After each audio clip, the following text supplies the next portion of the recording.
This is Jedi General Pong Krail. I welcome you to the Voice of the Republic podcast. Listen to this podcast. That is in order. Your reputation precedes you, General. The reputation of a great new podcast. Hello and welcome to the Voice of the Republic podcast. This is Bonnie Peace, Baru from Star Wars. Time to see who's smart enough to join the hunt. The hunt for the Voice of the Republic podcast. So, I hear we're going to be taking out separatists on the Voice of the Republic podcast. Smaller in number, are we?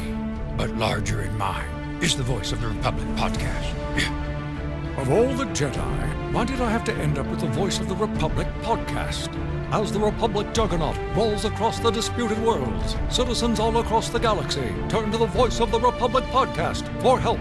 Hello, this is C-3PO, Human-Cyborg Relations. Master Luke can't come on the Voice of the Republic today. He's out fighting the stormtroopers that just landed. I shall have him be a guest on the Republic podcast as soon as possible. Oh dear.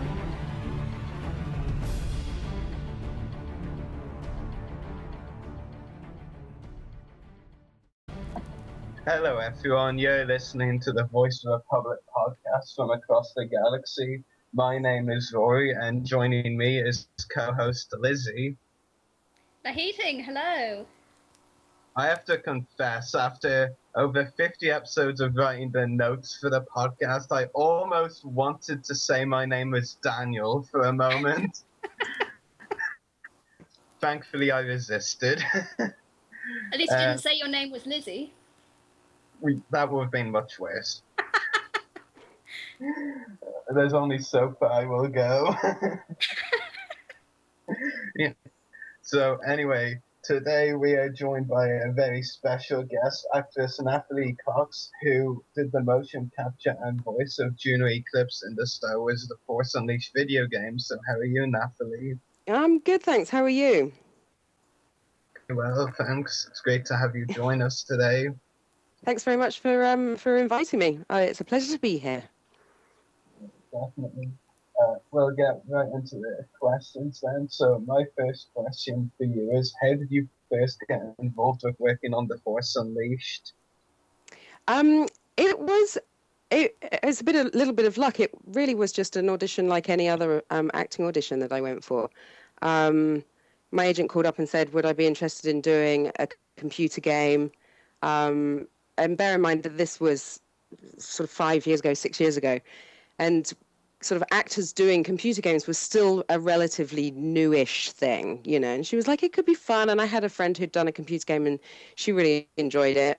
And so, my agent was like, it's Star Wars. It's kind of cool, you know. So I sort of went along for the audition and I didn't really know what to expect. And I just sort of treated it like any other acting audition. But, when I sort of read, they were very sort of about giving me scripts to read, and you only had like your little bit that you could do for the audition. And I just kind of thought, this is actually quite interesting, and I wanted to sort of read more and find out a bit more about it. And they called me back in for a recall and told me a bit more. And the more they told me, the more I was kind of excited about it. And somehow I ended up with the job. Luckily, it was kind of out of the blue, and I didn't, I didn't really know what to expect when I was getting into it, but it's been an amazing experience. I'm so glad that I got the job. I really am. Definitely. That's great. My second question is, what was it like working with the cast and crew for the Force Unleashed video games? It was amazing. I mean, the whole job was just absolutely incredible. It was, we filmed it and recorded it out at LucasArts at the Presidio in San Francisco. So I got to go out there for like 2 weeks. Oh, it's such a hard job sometimes. It really is. And, and I kind of turned up and it's this, obviously it's so sadly not there anymore, but, it was this just a sort of amazing place full of these amazing people who absolutely love their jobs. I sort of joked that no one at LucasArts would ever leave their job for another job. They would bequeath it to someone in their will because no one in their right mind would ever leave, And it was just such an amazing workspace to work in. And, you kind of would walk around and there's like, Han Solo and Kryptonite and like R2-D2 in the corridor, like just sort of there on display, like this amazing museum. And all of the guys that worked on the games were just the most incredible people. They're the best at the best of the best, and they love doing their job. They all love Star Wars. They all love computer games, and they get to do that for a living. So it was... Which is the life I want. I know. I mean, it really is like every, gamer's dream, or every Star Wars fan's dream to land a job like that. And everyone on it was just so lovely. The other actors were amazing. Sam Witwer is an incredibly talented guy and a massive Star Wars fan to boot. So I think I'm amazed he didn't spontaneously combust at some point, because it was just like, for him, it was the most amazing experience, I think. But everybody was just so nice and so wonderful, and they kind of, took me under their wing slightly because it was the first computer game that I'd worked on before, and I didn't really know what to expect. And doing motion capture was a new thing for me. So, they kind of took me through it with baby steps. I'm not the most technical of people. I'm ashamed to say. It did take you a while to get on Facebook. Yeah, I've only just launched myself on Facebook. This is the most embarrassing thing ever. So I launched myself on Facebook and Twitter like 3 weeks ago or something, for the first time ever. And I'm loving it, and it's just amazing. And I'm thinking, why didn't I do this before? This is so much fun. And I've kind of just... Yeah. Sorry? It's pretty crazy, too, because in just the space of 2 or 3 weeks, you've already gone so many Star Wars-related requests. I mean, interviews, even a convention appearance this weekend.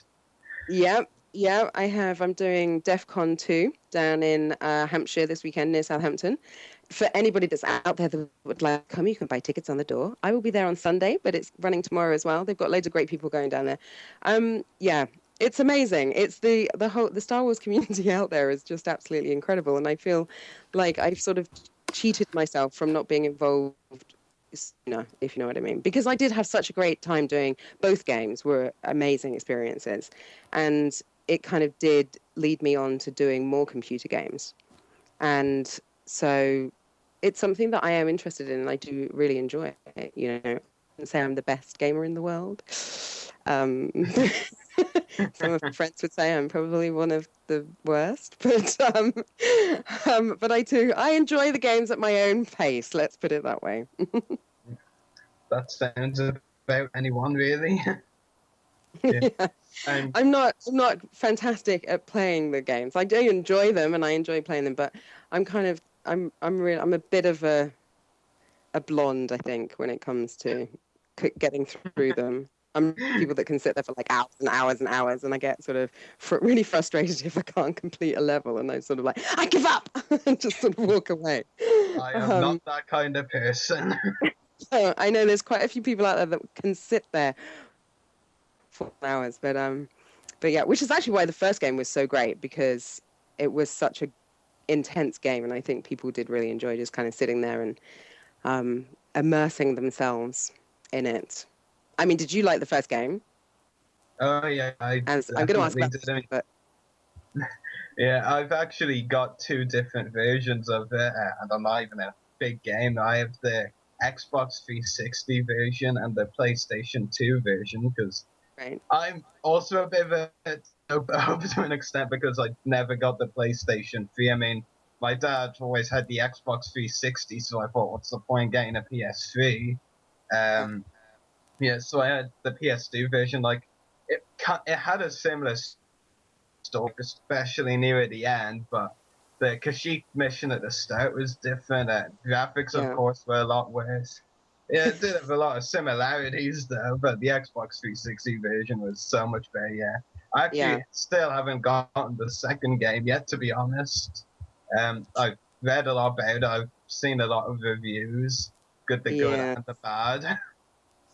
I know, it's such a shame it didn't do. I don't really know what happened, whether they rushed it or I think they were under great time constraints to sort of get it out.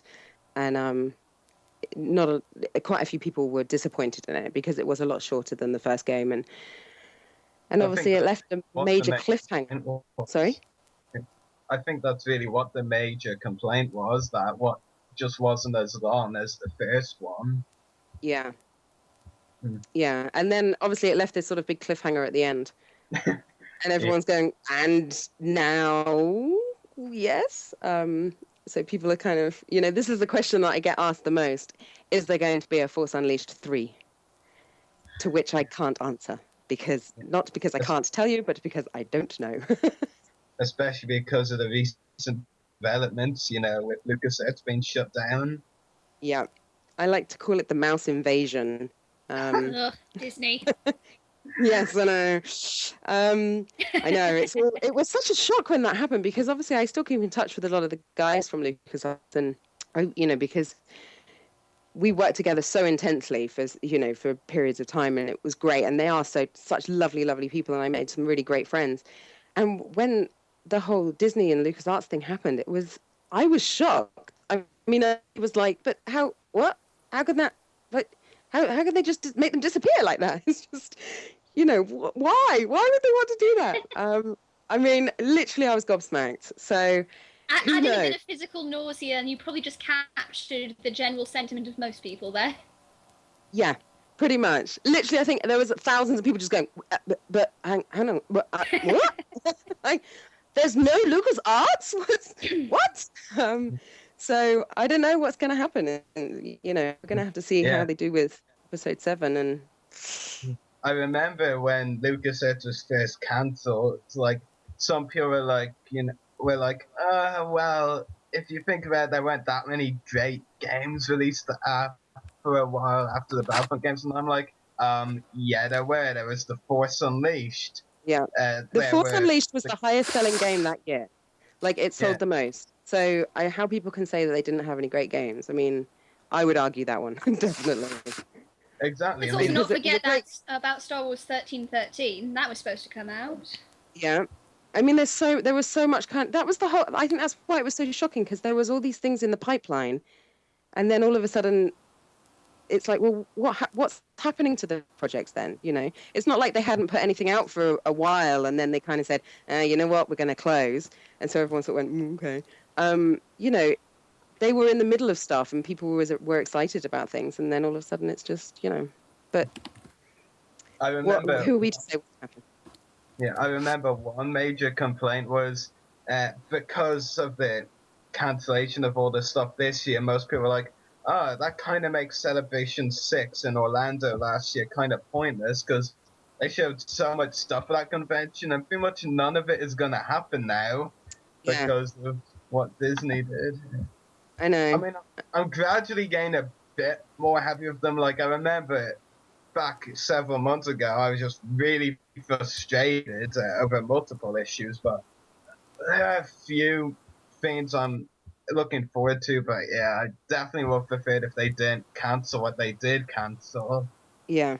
I think we have to kind of give them a chance, see what happens, and then, all hell can break loose if they cock it up, basically. Oh, sorry, am I allowed to say that on it?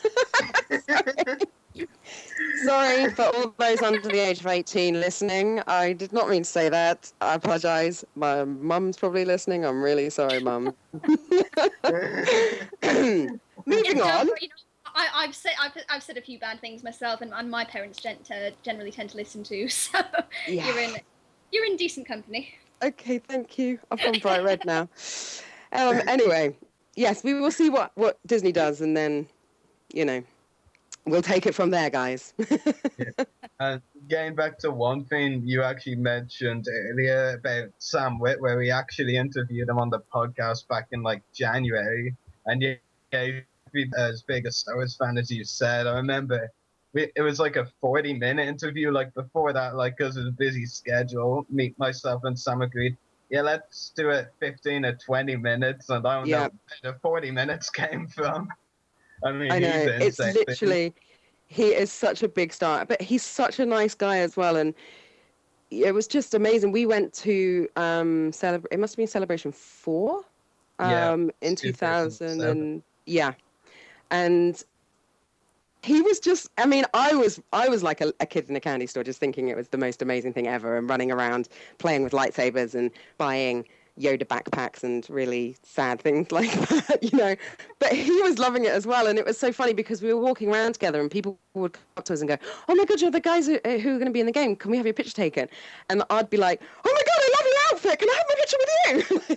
And so both of us were just absolute like big kids, really, you know. I mean, but he is such a lovely guy. I'm not surprised that he just talked and talked and talked about Star Wars, because it's probably one of his favorite subjects. I think he's so great, and he's so talented as well. I just think they couldn't have got a better guy for that role, you know. There was like one time during the interview, I think closer to the end, like we were just casually kind of talking about some stuff, and you know, canon and all, something similar like that, and he just like goes on a 3 or 4 minute rant about one particular topic, and we're just like sitting there, and he's just plowing on and on and on, and none of the hosts there, including myself, were talking. We were just like, "Oh, this is cool. Let's let him talk. Come on, keep talking. He should have his own show. He's my phone a friend if ever I got on who, you know, the Millionaire, whatever channel program it is, where if the $1 million question is a Star Wars thing, I wouldn't even attempt to answer it, even if I thought I knew the answer, without calling him first. And literally, he'd be able to tell you the answer, the background, and where this character is going. So it'd be brilliant. Yeah, I remember at the end of his rant, his exact words to us were, "So there you go. You wanted to go geek? I just went geek for you." That's brilliant. That's absolutely brilliant. Yeah, it was legendary. We were all pretty much speechless. I think one of the other main hosts, as well as myself, Daniel, was like, "That was interesting," and one of the co-hosts for the day, Graham, was like, "That was in depth," in a kind of shocked way. And I was just like, wow, just wow. He's great. Really is great. Yeah, I remember actually the supervising director of the animated series, Dave Filoni, once was talking to someone at Lucasfilm, and Sam Witwer was standing to another side, and Dave Filoni basically told the Lucasfilm worker, like, well, I think it was Lucasfilm, I'm not completely sure, but he was basically like, "You see that guy over there? That's Sam Witwer. He can answer anything about Star Wars for you." And the worker was like, "Oh, really?" And Dave Filoni's like, "Yeah." And walks over to Sam. "Here, Sam, can you..." I can't actually remember off the top of my head, but something about the nebula about something. I'm not even sure, to be honest. And whatever it was, Sam gave him an exact response of what it was. I'm amazed. I mean, the knowledge that guy has is incredible. Absolutely incredible. Bless him. Yeah. And getting back to the questions, my favorite question is, what's your favorite quality that you see in your character, Juno Eclipse? My favorite quality? Oh, gosh. It's a hard one. Juno's a great character, I think. She's a really strong female character, which is a good, you know, most of the girls in the Star Wars universe are really strong female characters, and which is fantastic coming from an acting point of view, because you don't want to be, you know, the sort of the wet, wimpy girl. Although she does have to be rescued in the second game, so, you know, but I just think the first game specifically, she goes through this whole sort of conflict within herself about who she is and where she's going, and, you know, her own choices that she has to make. And she kind of gets swept up with Starkiller and taking the ride with him that he's going on. But ultimately, she makes her own choices about where she's going to go. And I think that's the quality that I like the most, that she's headstrong enough to realize that she needs to make the right choice. And ultimately, she makes, you know, she follows the good, if you know what I mean. So I think that's the quality that I really liked about her, that she's strong enough to know that she's making her own decisions. She does kind of get swept up a bit because she kind of likes the guy, and she's like, you know, let's see where this goes. But if she decided to stay with with Darth Vader, she would have just made that decision and then gone with it. She's very, very headstrong, and I like that. She's a great character. I really enjoyed playing her. I wish we could do a third one. Hint, hint, Disney. Yeah. Oh, Shall no, I no, just say that a bit louder? it's TA. I'd really like to do a third game, please, if that's okay. Disney, There wake you go, up. you're hearing from one of your own voice actresses. I think, you know what, there's so many people out there that they all ask about it. They would all love to be a third one because it was such a cliffhanger at the end. You kind of want to know where the characters were going and what happened to them. So it would be quite nice. Maybe we should just do our own. And plus, it's the kind of cliffhanger actually needs a resolution, you know? It really does. It's like, what? Where are they? Because also then there's you have to kind of decide where they're going to go because they're not in episode 4. There's no like June along in the background kind of thing. So where have they gone? I don't know. It's interesting. Yeah, and anyway, my last question is, if you had to pick just one, what was your personal highlight from working on the Force Unleashed games? Oh gosh. I think going to LucasArts, going to see where the magic is made, so to speak, because obviously Industrial Light and Magic is there as well. So there are all these props from these films, and you just kind of, you're walking to the canteen, and it's like walking in the most amazing museum that you've ever been in. I mean, I can't pick one experience. Just the whole thing was just amazing. So celebration was incredible. I mean, I loved that. It was just the most ridiculous, mind-blowing thing I've ever done in my entire life, I think. It's just great. I think if I have to pick one thing, it's the fact that I'm now in the Star Wars universe, because that's pretty cool. That's pretty damn cool. That's a good answer. Yeah, I'm on Wikipedia. There you go. Lifetime achievement. Yes, that is quite an achievement. So there you go. I'm going to go with that. Yeah, that's a good one. So anyway, Nathalie, thank you very much for answering my questions, and I'll hand you over to Lizzie now for her questions. Okay, go for it. Lovely. Right, I've had a look at your filmography and what you've done, and from what I saw, you've done mostly live acting. So my first question is, how does voice acting for video games or otherwise compare to live acting for you, and which do you prefer? I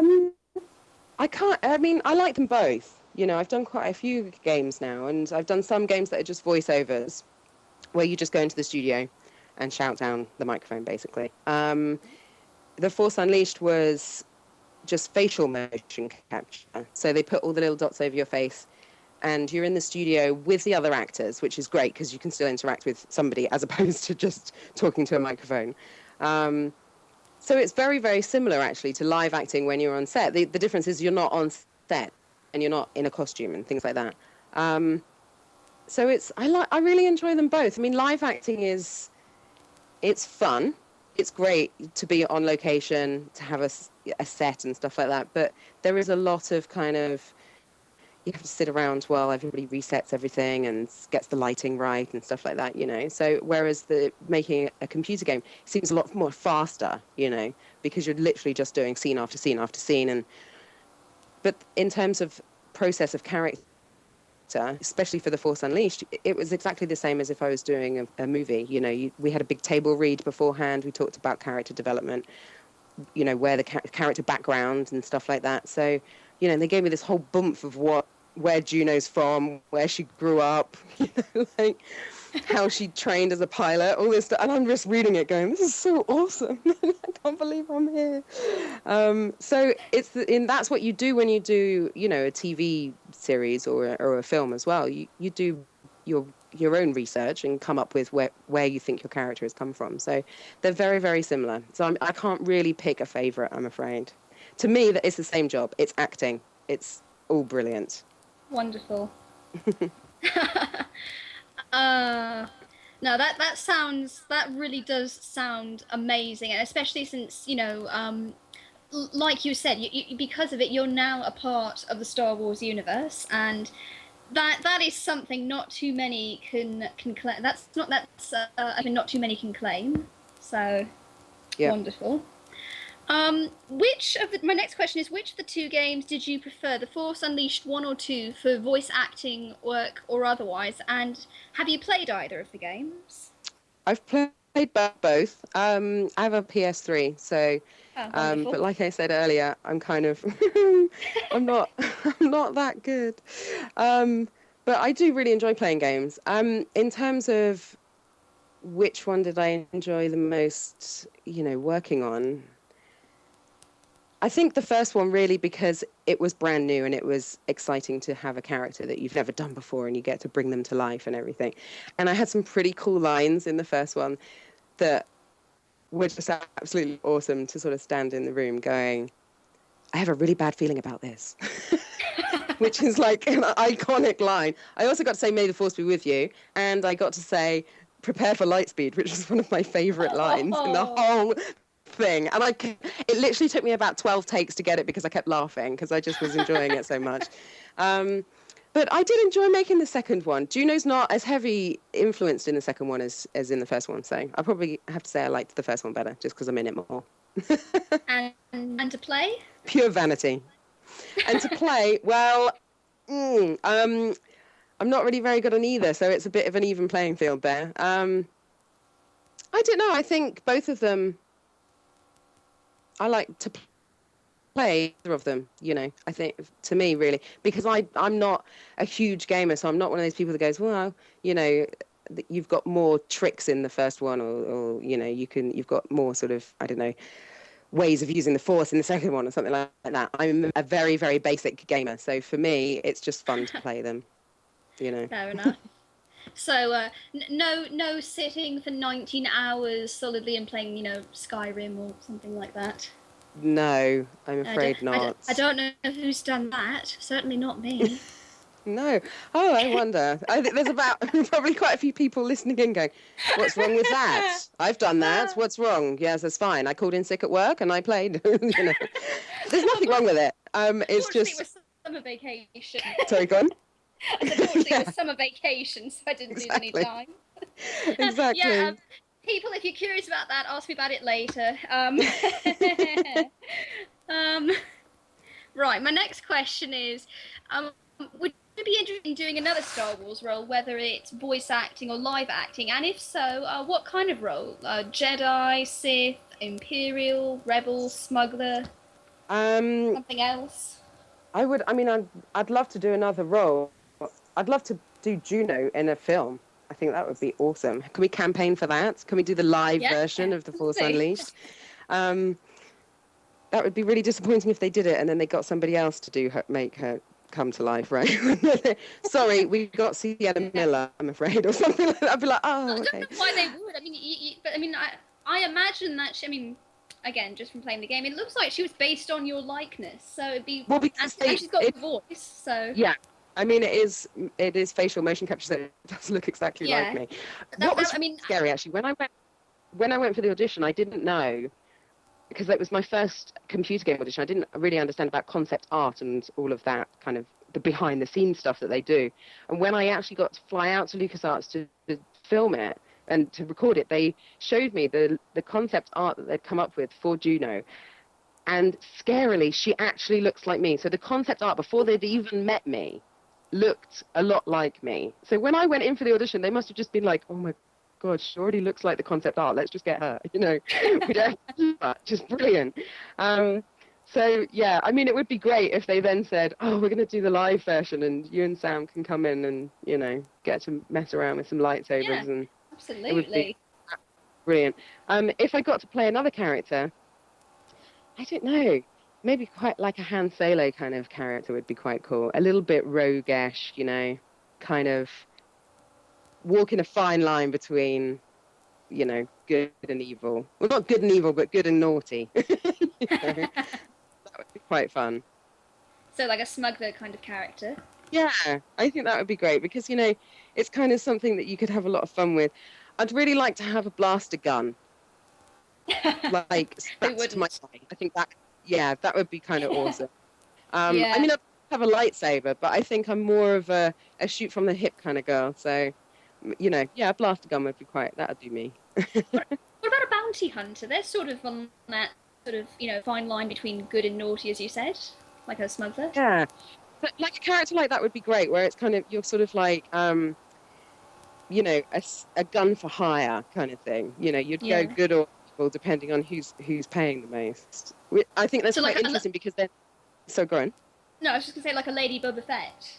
Yeah, basically because then you can kind of, you've got free reign to be both. You kind of, you've got your finger in all the pies, so to speak. You don't have to be just kind of and ethereal all the whole time. You can kind of just suddenly go off and do something a little bit wicked, and then go, well, I was getting paid for it, so that's okay. I was to say, you get filthy, stinking rich off it too. It'd be brilliant. It would be brilliant. Yeah, something like that would be great.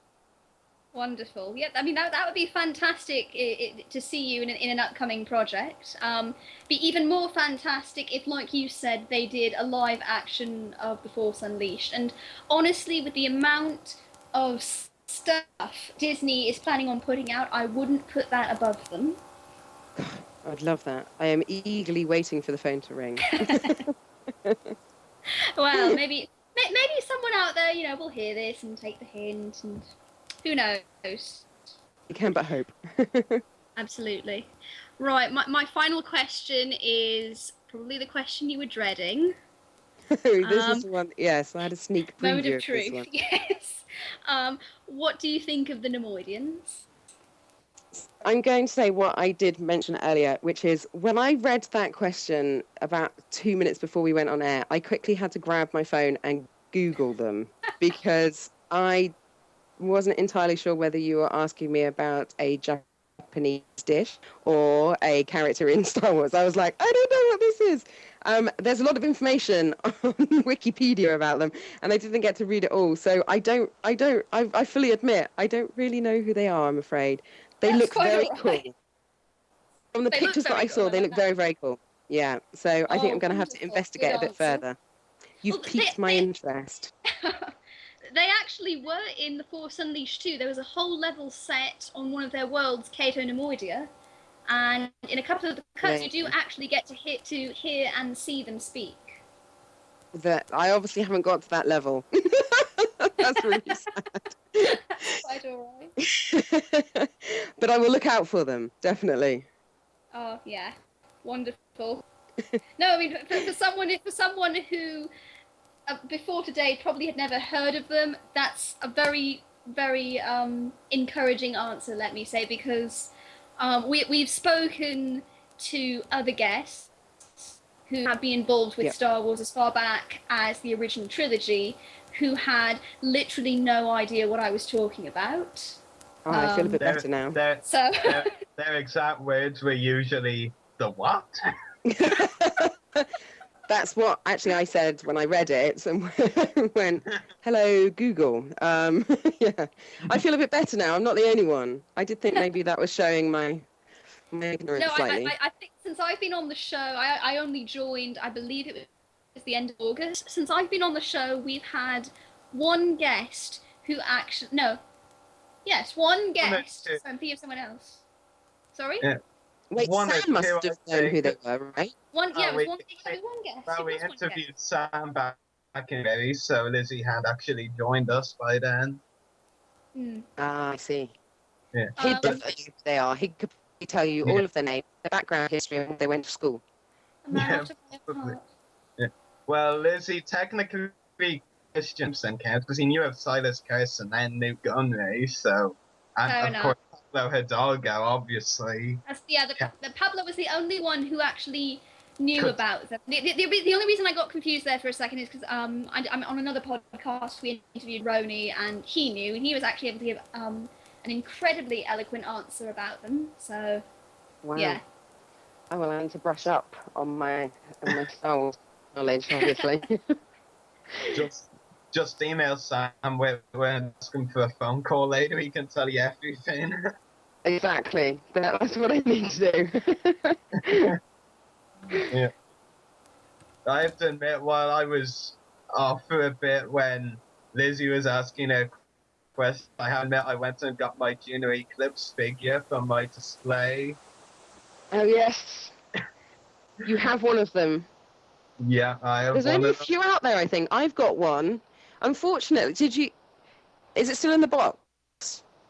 No, I got the one in the multi-pack loose. I haven't actually gotten the single coded, but Oh, the I see. single. Because the one in the single one, they used the concept art because they made the action figures before they'd actually cast the characters. So they had to use the concept art on the box. I'm really disappointed because it looks a little bit like me, but not quite like me, if you know. But then saying that, the figure's only about, like, I don't know, 6 inches high, and it's just like a little blonde girl, so it doesn't actually even look, there's not much you can do with a figure that small. Yeah, it's quite cool, though. Have an action figure. Yeah, of yourself. That's always got to be cool. Quite cool. There's also a Lego set of the Rogue Shadow that I have as such a geek. Yeah, I've wanted that set for You're in ages. good company. Yeah, I remember when that Lego set was released. It actually sold really badly because Lego's management of it wasn't really that great because they released it at a time when no one knew of the Force Unleashed really, and then I was probably the only one that got it then. Yeah, and when it actually the Force Unleashed did come out, like the set wasn't in stock anymore. So brilliant timing. Well done, Lego. Yeah, about the few mistakes they've made. Still better than Hasbro, though. Oh gosh. No, don't get Ruri started on one of his rants. We'll never get away. Okay. We must never rant like the last one again. Yeah, but anyway, moving on to more questions because you can never really have enough. One of the other host, Daniel, who couldn't get tonight because it's his birthday, and for whatever reason he decides birthday doesn't mean fun on podcast or extra He's fun. probably out drinking. He just turned 18, don't forget. Yeah, I was trying to avoid that, but you said it for me. Sorry, Daniel, if you're listening. He actually said that Andrew forgot his passport, so they can't go out, and that he might be drinking at home and listening. So, Daniel, brother, you might have heard that. So, Daniel, if he's listening, happy birthday. You'll be able to tell him in person at DEF CON 2, Nathalie, as well. I hear he's going. I know. Yeah. I'm excited because it's like I only did Celebration that one time, and so I missed Celebration Europe when it came to London. But the guys from the Force Unleashed were there, and I couldn't make it because I was filming. So this is kind of like my first, convention since then, really. So I'm actually really looking forward to going, and it's for a charity, so it's for a good cause. And I hope that a lot of people can go. But I'm looking forward to seeing Daniel there. I hope he comes over and says hi. Yeah, I'm sure he will. Over to Ireland sometime. We've got lots of rain and a bit more rain. That's bad. Okay, you're best off avoiding this country. Yeah, but anyway, getting back to Daniel's questions. His first one is, does having something like Star Wars on your CV give you an advantage in the acting industry, or is it treated in the same way as any other job? It's kind of, doing a big computer game like that is treated like, any other acting job. It's not seen as, anything less than an acting job. It gives you a slight edge if people are Star Wars fans. If you go into castings, they look at your CV and they go, "Oh, wow, you're in the film. Oh, that's cool. Oh, yeah, you're in Star Wars." It is kind of exciting. You do meet a few people who sort of do that.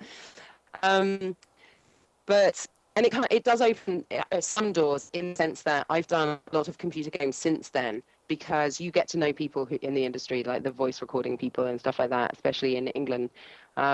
And they tend to kind of go, "Oh, we need a British actress for a game who has to be terribly posh. Let's get Nathalie in again," kind of thing. So, brilliant. So it does open a few doors, and it's always a good talking point, basically. When you're in a job and people know that you've done it, people do talk about it. Star Wars is kind of a universal thing that everyone can talk about it. It's great. That's why I love it. It's brilliant. Definitely. Yeah. And his second question is, after The Force Unleashed 2 was left a bit open at the end, would you like or hope to see a third installment of the series to give a complete ending? Absolutely. Absolutely. I mean, I don't know anybody who's satisfied with how the second one ended. You know, it's such a cliffhanger that I think they have to do something, whether it's another game or a novelization or something to kind of complete it, because it is a bit of a cliffhanger. I'd love them to do another game. I would absolutely love to get back with the old crew and just do it, you know, have another go. It'd be like a reunion, you know. It would be awesome. So yeah, I'd love there to be a third one. It would be great. Yeah, definitely. Disney, you really need to open those mousy ears. It shows a lot clogging up those ears. Not I the think good if we make sense. enough noise about it, they might actually, you know, you never know. They might listen. Yeah, they might actually open their ears. Yeah, hasn't been successful so far, but you never can Yeah. tell. Yeah, definitely. Well, I'm on board with it. If you know, if they ever decide to do a third one, it would be great. I'd love to. Yeah. Yeah. Yeah. So, looking at the live chat, we seem to have a few fan questions for you from the chat.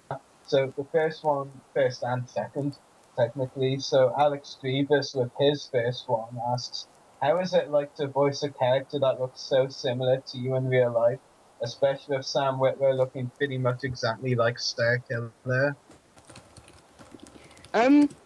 It's weird when you're kind of recording it and you kind of forget that it's going to look like you, because you're not on set. You are in a recording studio, and then, you know, when I first kind of cut scene that they showed me, and it's like, oh my god, that's my face. Like there's this computer generated version of myself. It is slightly bizarre, and to try and get your head around it, it is slightly weird. And friends of mine have said, you know, they've played the game. It's so bizarre that all of a sudden my voice will come over and say something like, you know, I can't land here, I'll take the rogue shadow round, you know. And they're like, oh my god, it's so weird, it sounds exactly like you. Like, yes, because it's my voice.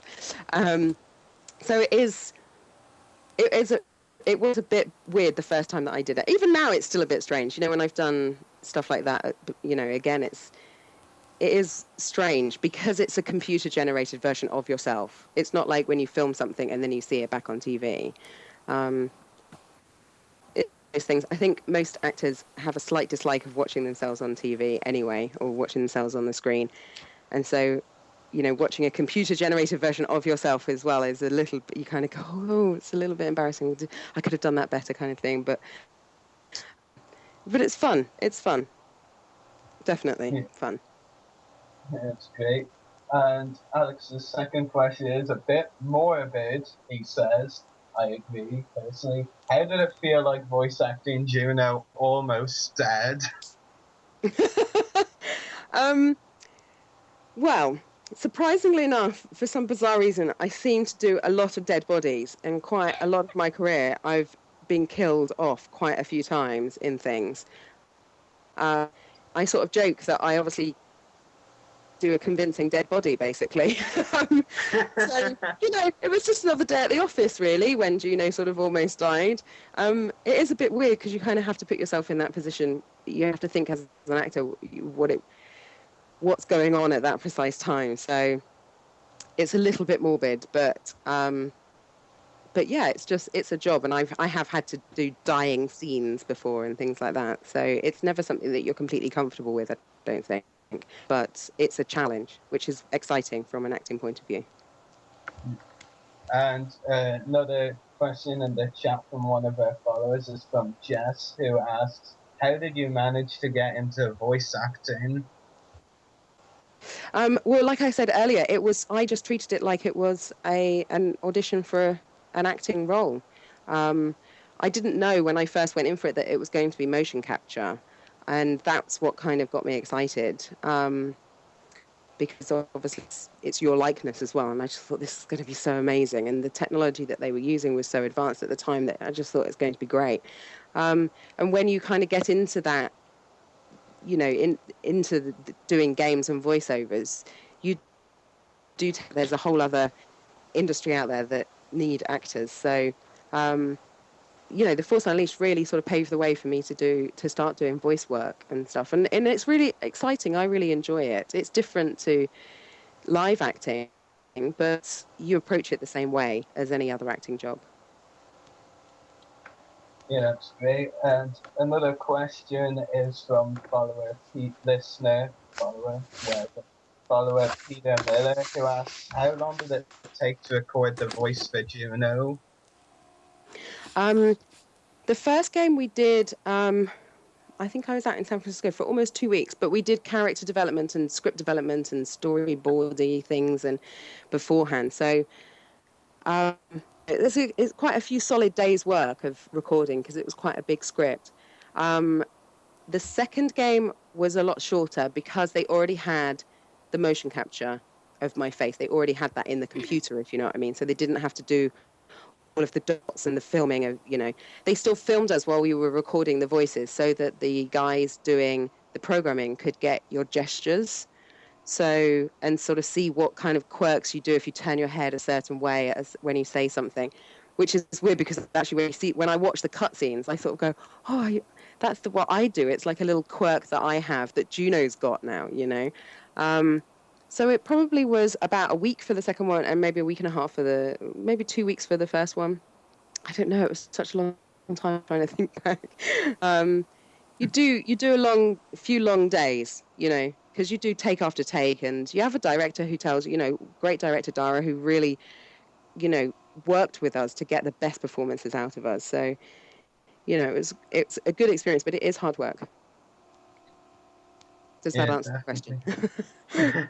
Yeah, let's hope it does. I hope he's satisfied. And Peter also wants to tell you that he loves Juno as a character and your voice for her, and for giving Star Wars geeks joy in playing the game. Oh, thank you very much. I love Juno. I think she's a great character as well, and I'm glad that people like her. I'm really glad that she got a good sort of response from everyone. So I'm really pleased that, she's in the Star Wars universe and people enjoy the game. That's the main thing.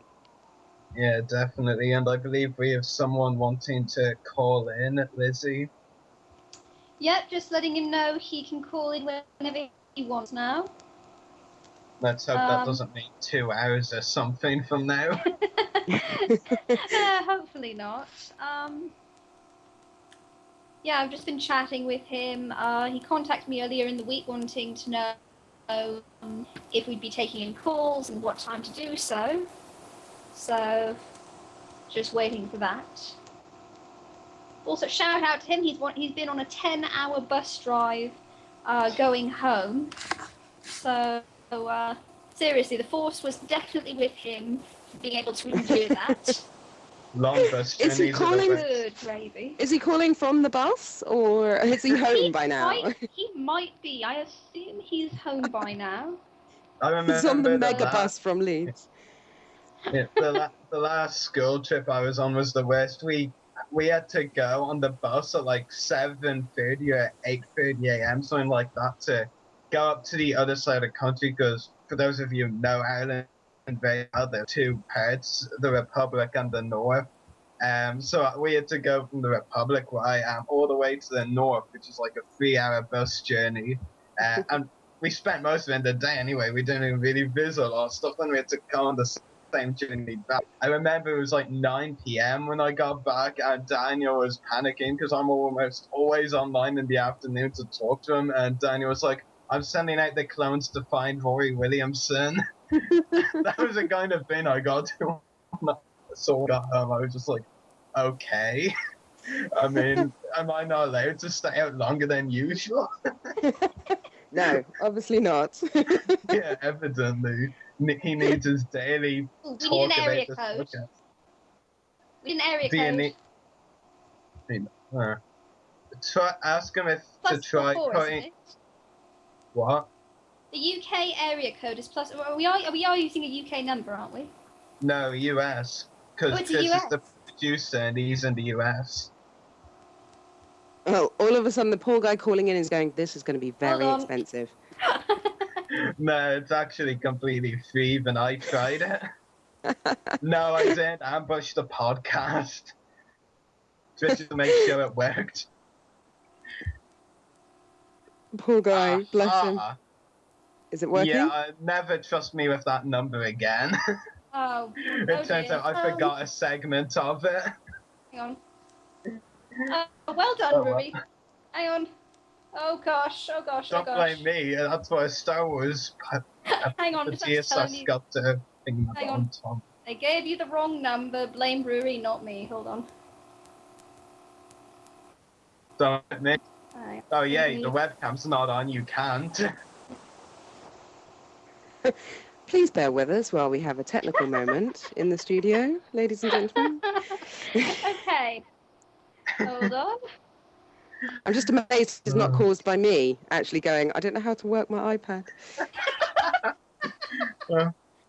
Yeah, I know. Right, that's the correct number now. Or is it? Maybe one of the numbers is wrong. Maybe it's a typo? We'll see. Oh, never trust you with a phone number. I know, I don't even look at the phones anymore. I just look... computer, phone computers. So I'd better use my phone anyway. There we go. Here you go. Hey, it worked. Oh, hello! Hello. Yeah, I got a really big question for you. I was wondering... Oh. Hello? Hi, sorry, I was just... what's your name? We don't know your name. My name's Bob. Nice to meet you guys. Hi, Bob. So what was it with Sam? Have you guys, did you know him beforehand, or did you just meet him? No, I met Sam when I went out to San Francisco to actually start work on the game. I hadn't met him before. I didn't know anybody really by the time before I got out there. I'd met Dara, who was the director, and David Collins, who ended up doing. He also works for LucasArts. I'd met them at the casting, but no. So I sort of got out there and got introduced to everybody. But Sam, I think, is just such a great guy. You know, it's kind of turned into a bit of a Sam Witwer fan club on this podcast. I think that. I just think he's so good at what he does, you know, that you can't help but just get swept up in it, really. He's a great guy, and it was a pleasure working with him. Yeah, Sam's a really cool guy. I've met him a couple times. And one other question, if I could, Rick. What got you into Star Wars? I was a bit of a Star Wars fan before I got involved with the game. I really liked the movies. I wasn't a huge fan, although I do have a badge that somebody gave me for like my 13th birthday or something that says support the Rebel Alliance, that I've kept all these years. And it's like, it's kind of, obviously I was enough of a fan that one of my friends went, I'll get Nathalie a Star Wars birthday card and she'll like it. But I wasn't like a really, really huge fan. And then of course I got involved with the game and it just kind of took off from there. And, you know, I'm not like a mega fan like Sam Witwer is, or like some people are out there, but I really like Star Wars. I think it's one of those universal things that everybody has seen it. Everybody's seen at least one Star Wars film, you know, and most people like them a lot. And you can talk to anybody about them. And, you know, I just think it's a really great world, and it brings people together. So I think there's nothing wrong with that. If something can bring joy and happiness to people and bring people together and get people talking,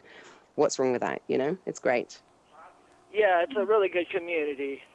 It's We're fantastic. all pretty good friends, and keep close. And yeah, and it's brilliant because I haven't been on Facebook for years, and then all of a sudden I just sort of launched myself on it, and it's so nice that there's all these people out there going, oh my God, finally you're on Facebook. It's great. And I'm chatting away with all these people. And, you know, it's a really nice, like, it's a great community. Like you said, it's fantastic that people have this thing in common with each other. And it's just, I think it's wonderful. And I'm so blessed to be a part of that. Okay, well, I'll let you get the rest of the interview. Other people probably have questions. And may the Force be with you. May the Force be with you too. Thanks for joining Thank us, you for Bob. calling in. Thank you, Izzy. You guys have a good night. Not a problem. Bye. Oh, bless him. That's so sweet. Yeah, lovely Yeah. chat. Been chatting with him for the last week. Aw. He's very excited to get to talk to you.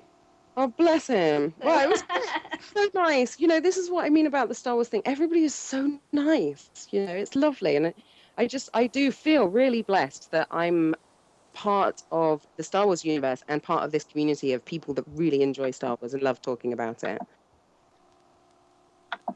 Yeah, definitely. It really is a There great is something community. truly about the Star Wars community, yeah. It's great. And that's what I'm looking forward to the convention this weekend. I think that's going to be amazing. I mean, it's not just Star Wars this weekend. There's Doctor Who and Red Dwarf and stuff like that as well. So, but yeah, I'm really looking forward to that. So, you know. Anyone willing to pay for my flights? No. Sorry, I missed that. What did you say? Anyone willing to pay for my flight? I'm sure. Well, I'm hoping to, to do another one, maybe. Like I said, I haven't done many conventions. This one's for charity, which is kind of, and I grew up in Hampshire, actually. So when I found out that this one was actually for a really great charity in a part of the world where I grew up, I kind of felt like it was the motherland was calling me home, and I had to kind of answer the call, really. But I would like to do a bit more, and now, I'm kind of immersing myself slightly more into the Star Wars universe. So watch this space, people. Yeah, and you'll get to meet Nathalie at some point if you're lucky. Hopefully.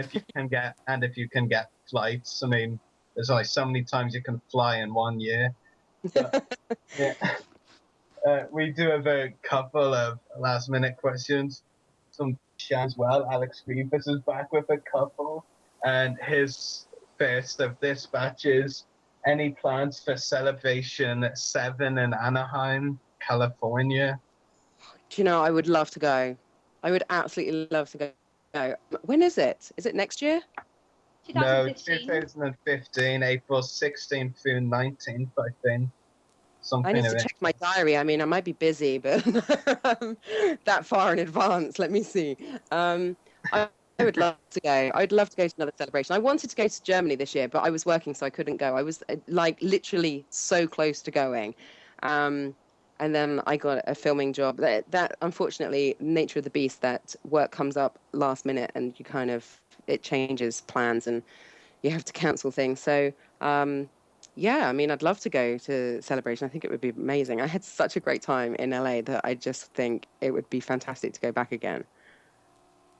Yeah, definitely. And Alex's last question is, have you watched Star Wars The Clone Wars, the animated series? Oh, no, I knew someone was going to ask that. I haven't watched it. I fully hold my hands up and say I haven't watched it.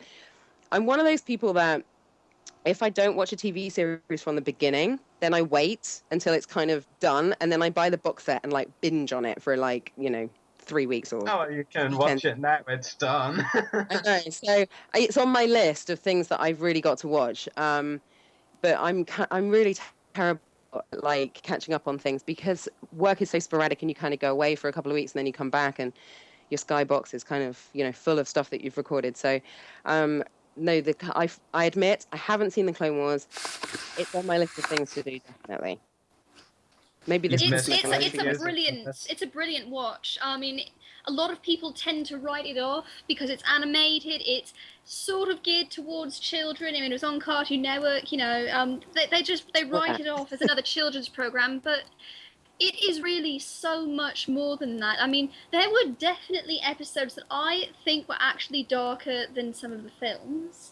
Yeah. It got so much better. It starts out somewhat slow in season 1, but it picks up very, very quickly to the point where you literally cannot stop watching it. It is absolutely a work of art, and I promise you will enjoy it. Brilliant. There, you've got me. And there's a lot of Nemoidians in it too. So. Even better. It would be educational as well as fun. What's not to love?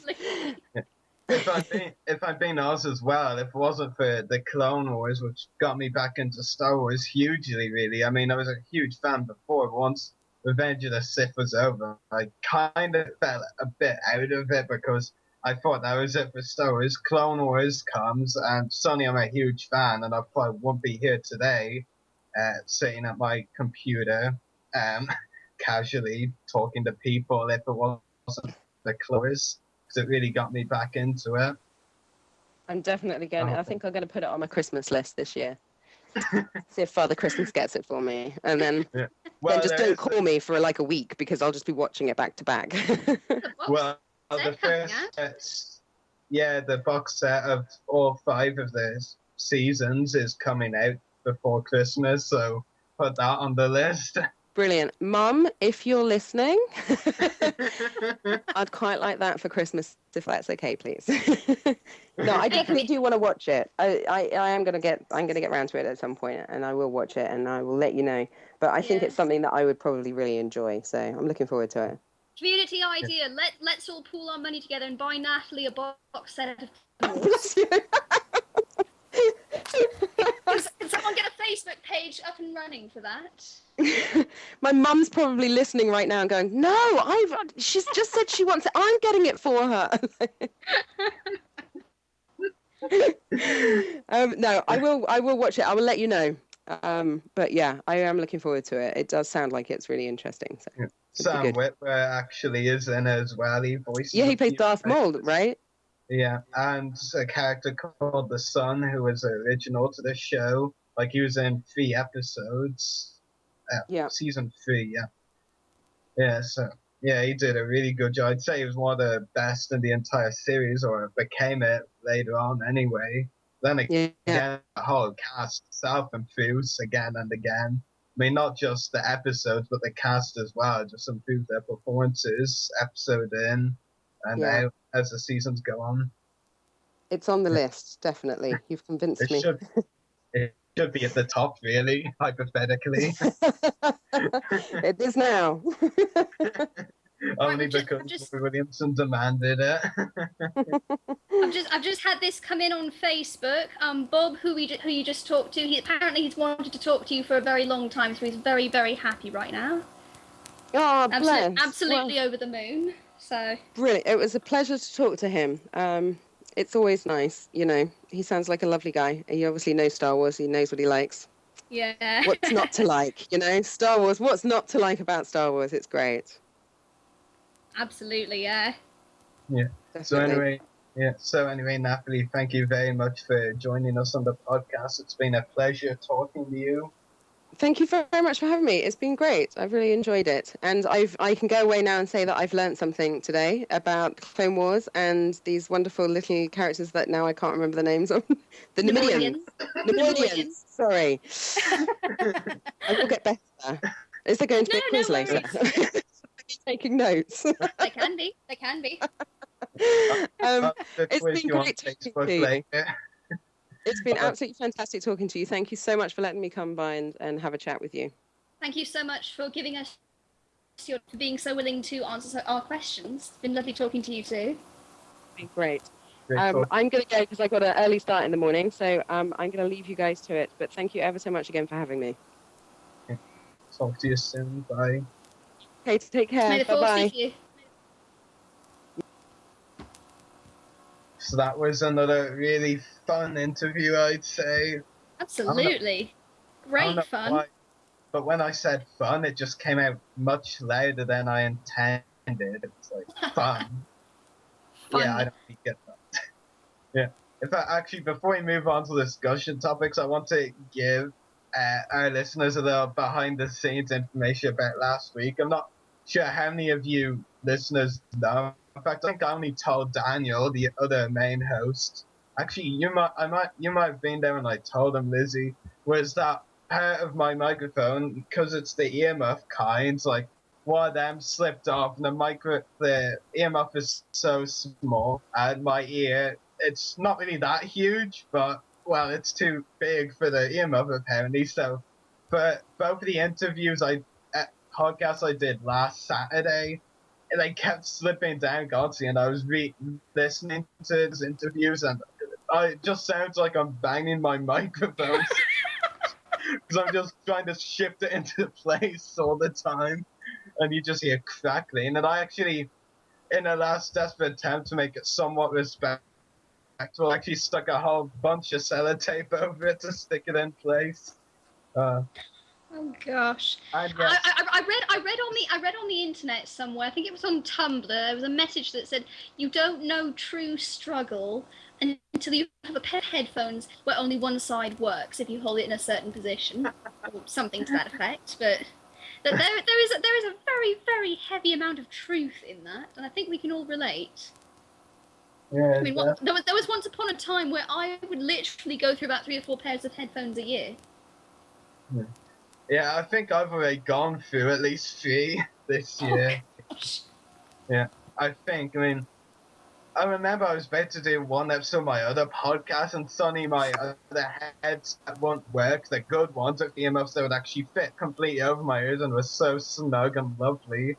Yeah, and I tried plugging in and going to the Skype call. Basically, they couldn't hear me. Tried another headset, which is actually the one I'm wearing now there, and it didn't work either. So I basically bounced into my dad's room and said, "Here, Dad, will you give us your laptop? I need to check something." Thankfully, he was awake at like 1 a.m. or, well, 12, and still on the laptop, so he handed it over. I tried the first headset on, and it was crackling like mad. It was evident that one was completely gone. So I tried the second one on it, and it worked. So after 4 tries, I finally got it. You know, I was so flustered at that stage, you know, a kind of thing I always do on podcasts now. If someone has an interesting or a different kind of name, I always ask them what it is. I was so flustered that time we were doing the intro, and I forgot to ask them how it was, so I called them something completely different. Oh, no. I was desperately saying to my editor for that one afterwards, is there any way you can change it? So that sounds like I'm actually saying his name right. You never got back. Yeah, funny stuff though. Yeah, I think I definitely have some crazy stories with headphones anyway. Oh gosh. Tell me if you can beat this. When I was about 15, I was making a plush. I do a lot of sewing. Well, anyone who's seen pictures of my audience will know that.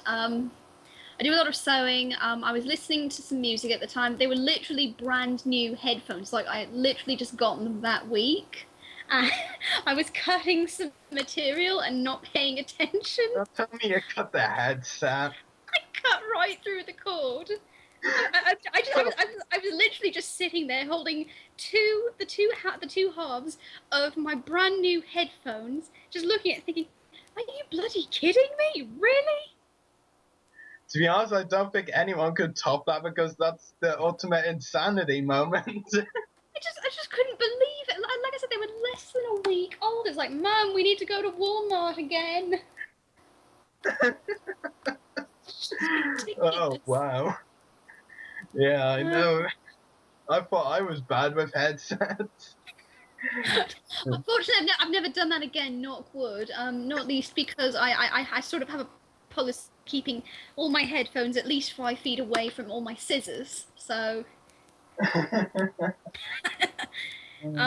think I did come close on one occasion, though. Sort of stopped myself just as I was closing the scissors. But yeah,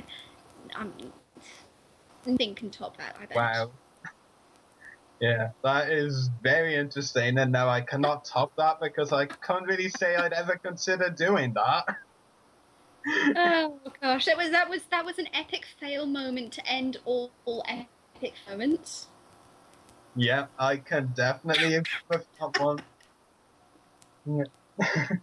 So anyway, moving on to discussion topics after random laughter moments. Just for the well, laugh. the podcast would complete without them.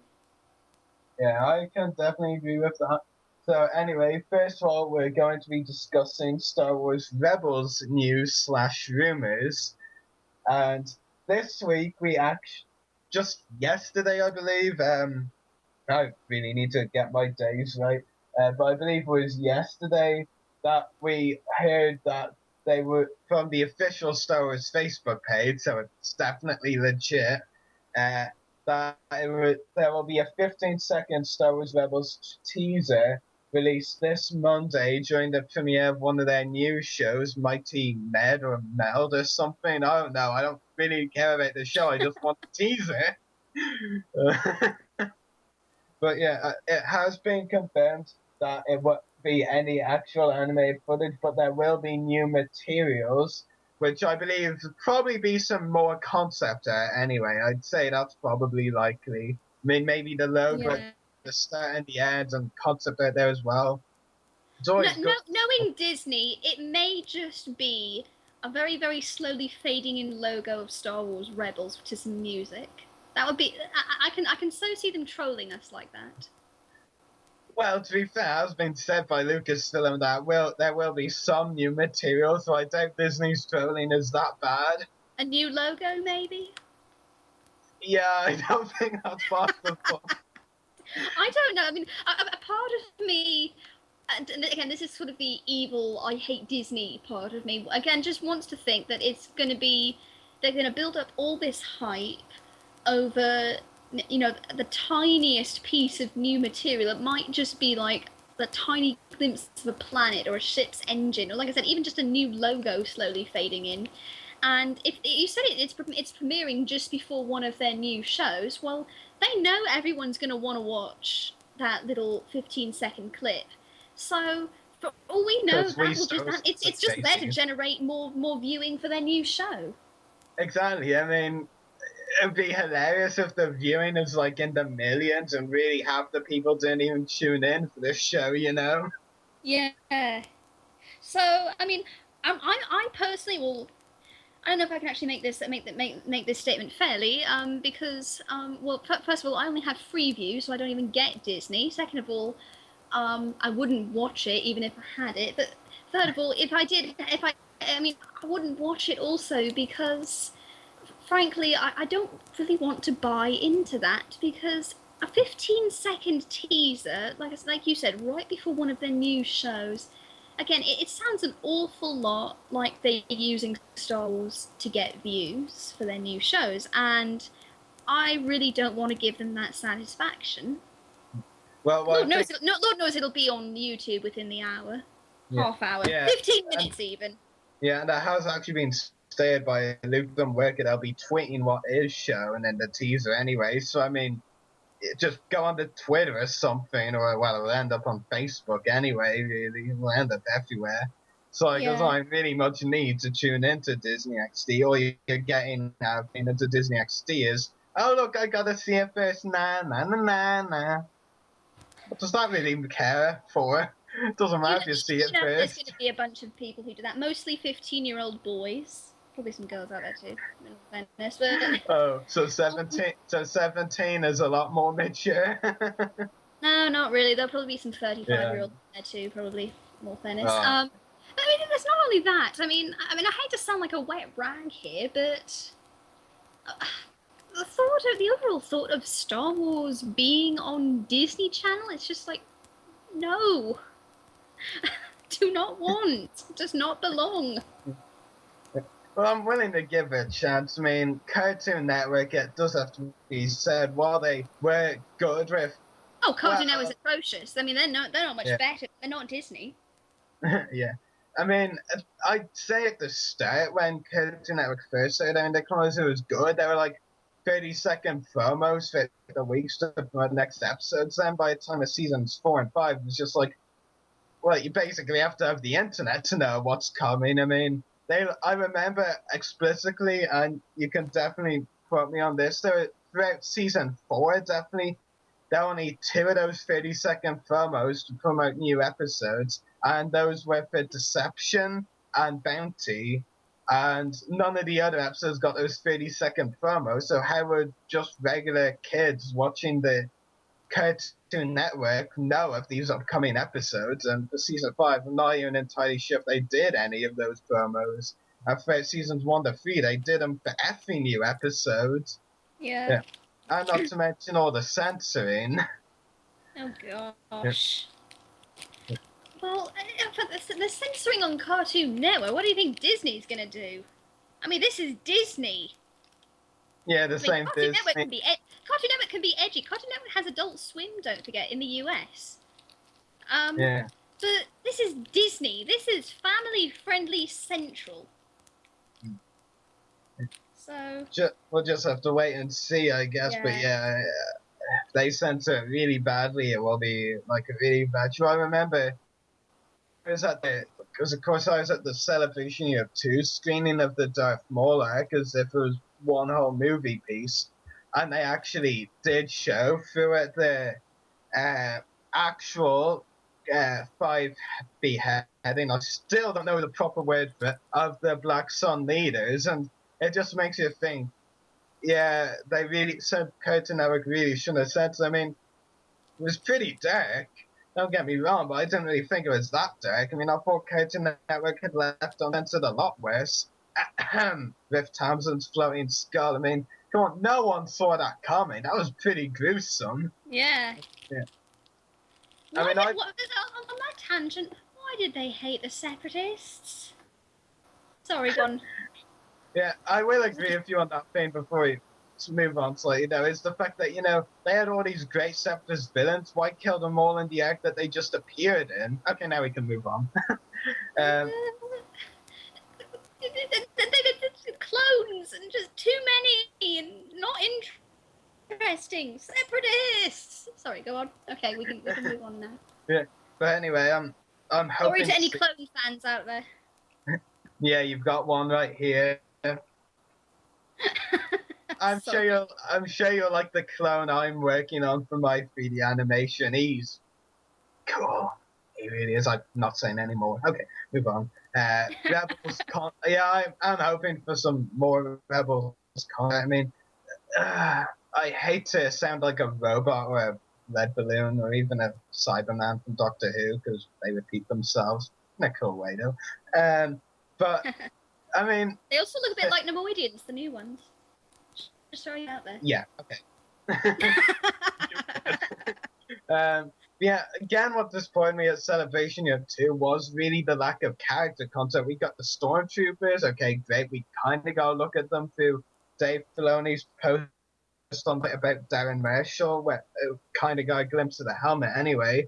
And this was seeing a full lighting shot of it really, and we got an astromech droid and a protocol droid. So we got a Stormtrooper, a protocol droid, and an astromech droid. Okay, that's cool. Nothing really that exciting though. It was the vehicles that were more exciting. So again, I really want to see some character content. And you know what? Actually, what I did just what I want to thread there. What I think is very strange about doing this tease on Monday is the fact that next weekend, the next Saturday, October 12th, I think, is the New York Comic Con panel hosted by Pablo Hidalgo for Star Wars Rebels, which he confirmed he'll be showing more concert art in. That's like two pieces of new bonus material in essentially the same week. Couldn't they let the teaser wait a bit, or maybe do it a bit sooner? I mean, I think it's a bit weird, personally. I don't know. I mean, that's just my perspective. Yeah, it just seems a bit off, promising new art and material and all that with the same week twice. I mean, that's a bit strange. I'm not complaining. I just find it strange. Because the more art, the better. Yeah. And I have to say, I honestly didn't really care for concept art that much before. Like, it was cool, but I didn't really love it as much. But with working on the 3D animation that I am, and with the concept art and all, it's just so cool looking at those arts. Oh, wow, I love them now. Yeah. But anyway, moving on to the next part of our Rebels topic, there is also a rumor that came out recently, and that rumor is that will take place 8 years after Revenge of the Sith, which basically makes it 12 years before A New Hope, and that it won't feature Luke Skywalker or Leia Organa. Now, I just want to throw it there right now. 8 years, I think, is perfect. It allows Clone Wars stories, I think, to be put in their characters and all, and it's before A New Hope to, I mean, Ahsoka would be a proper adult by then. I mean, that 8 years later, Ahsoka would probably be about the same age she was in that adult vision she had during the Mortis arc. Yeah, probably. She'd be like, I think she'd be around Atkins' age. I think she'd be about 22, 23, something like that. Yeah. I think 8 years would definitely be the best way to go. About Luke and Leia, what I will say is this. I think if they did put Luke in, they would have to come up with a really good story, because really, I think there's not really much reason to do so, to put Luke in. As for Leia, I think it's safe to say the Force Unleashed games, which we've been discussing a lot tonight, showed really well there could definitely be great backstory for Leia before A New Hope. So I think they should definitely have Leia in. Definitely not as a regular character, maybe in two important arcs for the series, but I think they definitely need Leia in.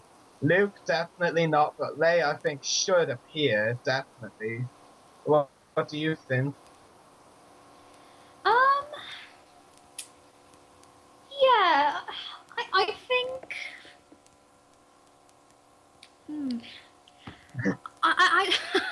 It's a hard one to sort of get your head around, because at that time period, I mean, it would seem almost silly to not have Bail Organa, since he was such a crucial part of the Rebel Alliance and the founding of it.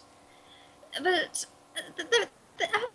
there is a very small part of me that would just like to see maybe, you know, an 8-year-old Leia just, you know, playing in the background, just a cameo of her in the background, maybe standing with an advisor, or with, you know, with her adoptive mother, if her adoptive mother is in fact alive at that point. Well, I wasn't actually just referring to, you know, straight away into the series. I was meaning later, you know, it gets later in the timeline, closer to Absolutely. Yeah, I think that's definitely when they should appear. I think it would be great if they do what you say, with a cameo of her as a young child. I think that would be great. And personally, as a fan of strong female characters, I mean, if you've seen my host picture logo for me on the Everything Geek page for that podcast I do, you'll know I like strong female characters. There's only female characters in it. But I would personally love to see Ahsoka Tano and Leia in an episode together. That yes, would I should just say absolutely incredible. That would be, yeah. I have to admit, a few minutes ago, a thought popped into my mind, and again, I don't know how it would be done, but I have to admit, I then thought twice about it, of perhaps somehow a young Leia meeting a young Luke just in passing. But I don't think that would be a very good idea. I mean, I don't know. It just kind of destroys the whole. I don't know, the whole saga of what happened between them, and, you know, Luke's discovery of his family in the original trilogy. So I don't think that would be a good idea, you know, to make the meet up at some point. But it would be cool, you know, like you said, to see Leia and Ahsoka in an episode together, or a cameo of a young Leia and just maybe playing in the background or something, or, you know, something like that. Yeah, we need a petition for Leia and Ahsoka in an episode together, definitely. That would be absolutely. Oh, Ahsoka, like, protecting Leia, or like saving her at some point. That would be absolutely incredible. I mean, that would be tragedy abound, but. Right, I'm gonna write that script right away. Well, since we're on that subject, if Ahsoka did end up in Rebels at some point, what would your thoughts be on her dying at some point? I mean, there's a part of me that thinks it's kind of necessary, but I mean, what do you think? I know, I agree. I think. Okay, I'll just say it as it is. If Ahsoka appears in Rebels, actually, this was a kind of historical thing. Actually, I want to bring into it. One time there was a treaty signed in Ireland, and one of the members, when he signed it, said, "Oh yeah, I just signed my own death warrant." When he signed the treaty, so okay, that's the historical thing. What I'm gonna say is, if Ahsoka appears in Rebels, she's pretty much dead. Yeah, absolutely. Yeah, I think it would provide such a sound and satisfying conclusion to what happened in the Clone Wars. Yeah. Exactly. I mean, the thing as well, I saw a lot when they announced Rebels, all of the rumors came about that, you know, Ahsoka should appear in and all, and that sort of thing. People were like posting all over the place fan concepts of Ahsoka fighting Vader, and lots of people were like, "No, I don't want to see this. This would be a terrible idea." And I'm thinking, what the heck is wrong with you people? That would be the best idea ever. Do you have flame veins or something? Walking Dead reference. Seriously, Ahsoka vs. Vader, that would be the best idea in Star Wars history of all time. Especially if he actually ended up killing her. Yeah. Or she killed him. Oh, wait, that can't happen. Sorry. Did you really just say that? No. Really? You're imagining it. Oh, Well, no, actually, I won't say that. That would be even worse. And then it was all a dream. Yeah. Just like when Luke shot Vader's head off. No.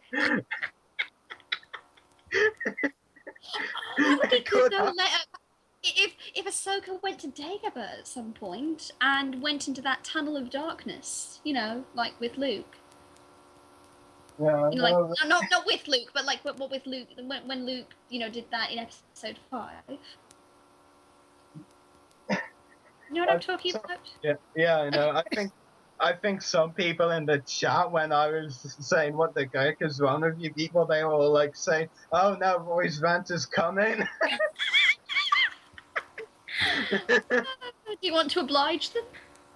No, I already did it enough. I gave them a short and subtle rant.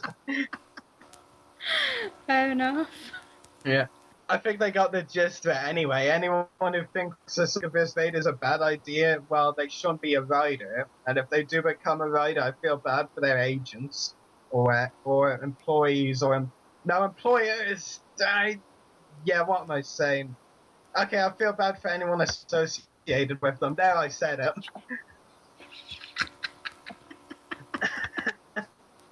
Okay, now that's better.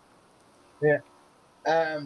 So yeah, I think that's all our Rebels talk. Seeing as we've basically said, anyone who thinks Vader for Ahsoka is a bad idea just shouldn't exist. Yeah. No offense to anyone. Yeah, no offense, but it's the truth, and you know I like speaking the truth. Oh, don't we know? Say what? I said, oh, don't we know? Yeah, I know. I was just kidding. So anyway, moving on from Rebels, there has been, this week there was the release of the making of Return of the Jedi book. Have you picked up yours yet? Because I haven't. No, I'm a student. I buy food with my money at the moment. I will admit, I do either food or Nemoidians. I will admit, Nemoidians do come before food in my flat, but no, I can't afford those books at the moment. And in all honesty, that was actually news to me just before the podcast began. Okay. But since Return of the Jedi is my favorite of the original trilogy, tied with Episode 1 as my favorite of the saga, and actually in many ways the reason I got into Star Wars seriously when I was 13. Anyone curious can ask me about that later. I would actually be very interested in picking up a copy, especially because I have to say, after the Separatists / Trade Federation and the Senate, my favourite sort of area and faction of Star Wars is Jabba's Palace. Yeah, I mean, all those aliens are very interesting. I mean, I attended that Return of the Jedi Creature Street panel at Celebration. Wow. Just a panel you'd learn a lot. I mean, they covered at least 55 features from the ones you get a good clear view of and the ones that you don't, really. Yeah. But the making Return of the Jedi book, I have to admit, I haven't gotten it yet. I'll probably get it for Christmas and my birthday, so I'm not too worried about it for now. Yeah, there were some really interesting things I did find out. And I think one of the most interesting was, back before he was famous, Alan Rickman himself actually auditioned for the role of Imperial Officer Moff Gideon, which was got by well-respected British actor Michael Pennington. Yeah, Alan Rickman himself actually auditioned for it all Because he's famous. probably my favourite non-Star Wars actor. He's so brilliant, and I mean that would have been absolutely amazing. I mean, he would make a pretty damn scary Imperial officer with with that voice and that overall sort of the way he carries himself. I mean, he can be a very intimidating character in film. Yeah. Although I've heard he's actually a pretty nice guy in real life, but yeah. Yeah, hopefully he gets into one of the sequels or something, Yeah. That'd be good. Yeah. Yeah, I can't actually believe that when I read. I was stunned, actually. Severus Snape was almost in Star Wars, not in Harry Potter. He was in Harry Potter. Yeah. Oh gosh. Maybe you need to watch a few films and catch up a bit. Yes, probably. Kind of remind yourself that Darth Vader dies at episode 6. Can't really get killed. Vader dies? What? Are you serious? Spoilers. Spoiler alert. Yeah, pretty much. Oh man.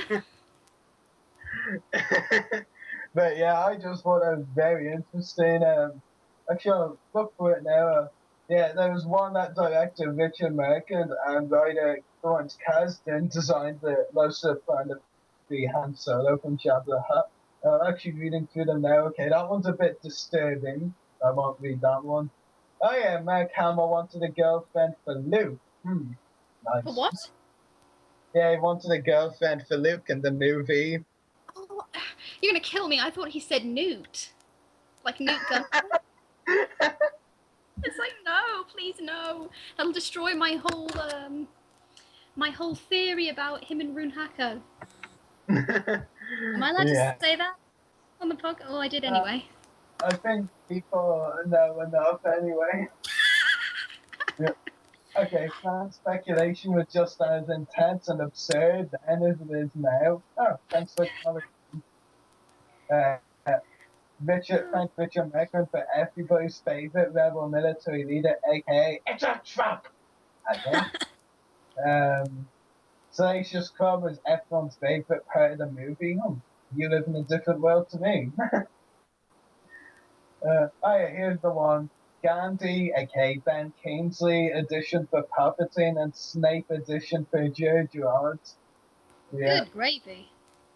Yeah, that's the truth right there. Mark Hamill was the original Wars person in the Battle of the Star franchises. Oh yeah, that was funny.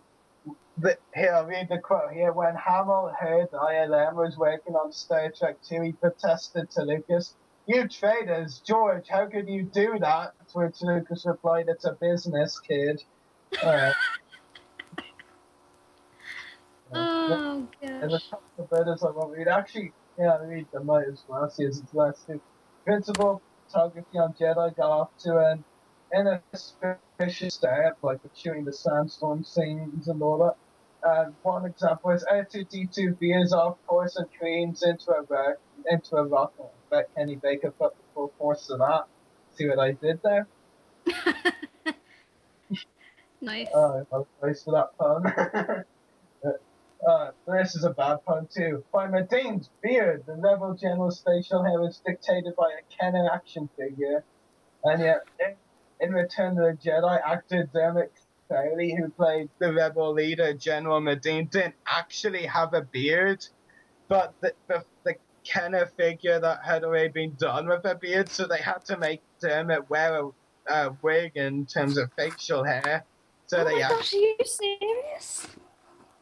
Yeah. Gosh. Yeah, that's actually true. Well done, Kenner / Hasbro. Yeah, and well, it was Kenner back then, but yeah, anyway. But it's Kenner / Hasbro. Yeah, fair enough. But it's funny looking at it back now, because looking at recent pictures of Dermot Crowley, you'd think a lot of people who had beards back then, one would still have them now, and a lot that didn't back then would be more likely to have them now. And Dermot Crowley doesn't have a beard now, so that explains. I met him at Celebration 4. Yeah, he didn't have a beard. Yeah. Was very interesting though that. So anyway, moving on to a weekly batch of episode 7 news rumors. So, Harrison Ford on episode 7, we'll see. I think it's quite obvious he's doing everything he can desperately to avoid actually saying he's in the film. Yeah, I don't know what to make of that. I mean, a part of me wants to say if he wasn't in the film, he would just say outright, no, I'm not in the film. But at the same time, maybe he's just trolling us. Yeah. I mean, he's a very talented actor, so he probably could, but I think he really is just holding it back and isn't allowed to say. I mean, because Carrie Fisher and Mark Hamill both said at Celebration they'd love to be a part of episode 7, but, I mean, that they didn't say it outright, but kind of something to an extent. A very large extent, where you have to detail and analyze every single word of what they said. Yeah. So yeah. I don't know. I mean, there's really no one else who can play them. I mean, and honestly, if they got someone else to play them, I don't know if I'd want to see it. Yeah, it won't be them. Yeah, it just won't be them, really. I mean, myself and Daniel discussed it the other week about the rumor that Chewbacca may be recast and Peter Mayhew won't be. And I was just like, Peter Mayhew, I don't have him at all. That was my exact response, pretty much. Yeah. I mean, for like, I just write him off as killed in between Return of the Jedi and Episode 7. Peter's not in it, it's not Chewbacca. It's like, yeah. Also, sets at Pinewood being cleared late November for February Episode 7 shooting. So I think I was about right with my prediction. I mean, I said it probably would be a March, April shooting, so it's slightly earlier than I said, but I was pretty much right with saying that they would clear it out for November, I think. Yeah. I'm looking forward to it. I'll get a plane over. I might beg to be an extra. Oh, wait, they might bring some of the shooting over than they said, so maybe I won't have to. I'll come with you. Maybe we can get Daniel to come with us too. All three of us, just sort of tag team them. How is it a tag team when there'd be 3 of us? I don't know. Use your imagination. No, I'll just bring Andrew along too, or get Daniel to bring him along. There you go, 2 tag teams. He can make team. He can make tea for us. 2 tag teams for the price of 1. Get it? Yeah. Anyway, next up is Irish actress Saoirse Ronan confirms she auditioned. Well, I have to say, I've been living in Ireland for 15 years. I still don't know most of the names. I was just going to say, that's impressive that you can pronounce. Well, I think that's the case. I mean, I know a few Saoirses. I mean, admittedly, I really don't like the name. It's complicated. But yeah, she confirmed You're Irish. No, I'm English. Born in England, lived in Ireland for 15 years. I want to go back. All the good conventions are in the UK. Actually, Ireland is invasion. I don't know. I said you, non-Irish. Oh, you non-Irish. Well, technically the term is Anglo-Irish. It means I'm half of English and half of Irish. Or I could be omni-Irish, bit of English, Scottish, Welsh, and Irish. No, I've never been to Scotland, so that won't work. Yeah, get Daniel. He can complete that part of you. Yuck. No, I didn't mean like that. Anyway, so yeah, Saoirse Ronan, who, well, I think she's been in a few things. I mean, nothing I can remember off the top of my head. And I think he says a lot as how minor it is. I mean, let's face it, I mean, I think Saoirse even said it herself, really, everybody's auditioning for it. I mean, some people are willing to actually say they have, and pretty much those who have said they have auditioned are pretty much the ones who nobody really knows about. I have to say, I don't even know who she is. I mean, what has she done? She was in something called Host or something like that. I can't even remember. It's not something I've watched or plan to watch anytime soon anyway. So she's a smallish actress? Yeah, pretty much, I'd say so. She's very hot, though. I'll give her that. She's no Norwegian, I'll say that. Well, that'd be awkward if she ended up playing one. Ooh, okay. Oh. Well, that's another story. Yeah, and another addition we've heard is Sullivan Stapleton. I actually had to check what his surname was. I didn't want to call him Suppleton. Sullivan Stapleton. Yeah, another one I wasn't too sure. I'm not really sure about how much he's done or he's done. Yeah, I don't know. So basically, I think we can say for this week the additions we've heard of have been essentially not people we know. But at the same time, going back to the whole thing that Star Wars does tend to take relatively small actors, and more often than not, can make them into very, sort of household names at that point. Yeah, so maybe that will be the case with these people. Yeah, exactly. As long as it's not Miley Cyrus or Justin Bieber, I'm happy. I knew that was coming. What? I knew that was coming. I'd Jedward in there as well. I hate Jedward. Yeah. Yeah. But look, just go on. No, I was just gonna say, look, just no one from Disney Channel. I mean, I know Disney owns it, but please, just don't stick your people in it. Yeah. And on that note, the last rumor, well, actually news, he was mentioned in an interview, is that J.J. Abrams himself confirms it won't be Disneyfied. So I think maybe that was Abrams' heads the rest. That was literally the best news I've had in a year. My actual words when I read that were "Bless you, JJ." Honestly, while I think it's great, and honestly, I think it's kind of sad he had to explain it, or actually go on camera and say that. Because I mean, look what they've done with the Marvel films. I mean, those are dramatic. Oh gosh, don't get me started on Marvel. I'm tired of having to explain to people that Marvel and Star Wars are two completely different things. I mean, if I literally had £1 for every time someone said, "Oh, but look what they did with Marvel," I swear I'd be living in a mansion with Lot Dodd right now. Yeah, and you'd be able to buy that with making a Return of the Jedi book. Yeah, there you go. I'd be able to buy that book. I'm Yeah, living in a mansion. I can buy all the books I want because I'm living in a mansion. I'm bloody rich. Yeah, definitely. So anyway, that's all our discussion topics. So I just wanted to remind the listeners that this Sunday, Daniel will be interviewing a few Star Wars cast members at Con 2. So if you haven't gone in your video interview questions, make sure to do so tonight, as this is the last chance for you to leave them. So those interviews are with Pam Rose, Lisa Serlin in A New Hope, Brian Wheeler, Jawa and the Ewok Warrior in Return of the Jedi, and John Chapman, Rebel Pilot in A New Hope. So, you ready to wrap up? This is going to feel so weird, me wrapping up the show for one thing. I felt weird me enjoying it too.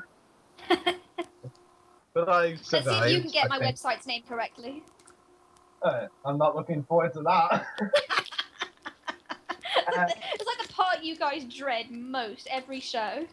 Well, the trick is, though, I've never even tried it, so if I get it right, I deserve a bloody cake. It took Daniel 5 tries to get it right, so let's see if you can do it on the first try. Well, Lizzie, you better promise me a cake if I get it right. I'm just kidding. I promise you a cake, but if you come to Devon, I'll buy you a cider. No, please do not. Save me from the cider. Okay, make sure. Like cider? No. Oh, gosh. We need to talk. We need to talk after this podcast. No, we really don't. I actually swear I will literally have my tongue tie my mouth trying to, when I get to your website's name, I will so mess it up. I should really top up on some water before I do, but I'll be a man and try without water. So make sure to check out our YouTube channel. So the podcast is www.youtube.com/user/voice-republic1. Mine is www.youtube.com/user/separatist-destroyers. Check out Lizzie's website, http://, couple of slashes, weebly.com. Yeah, you got it. I want that cake. All right, come to Devon, I'll buy you a cake. A small cake. I'm a student, don't forget, I'm not rich. Yeah, I know, I was just kidding, but go for it anyway. So check out thevoicebook.com, theforcebook.com because apparently I can't do the HTTP thing, right? Yeah.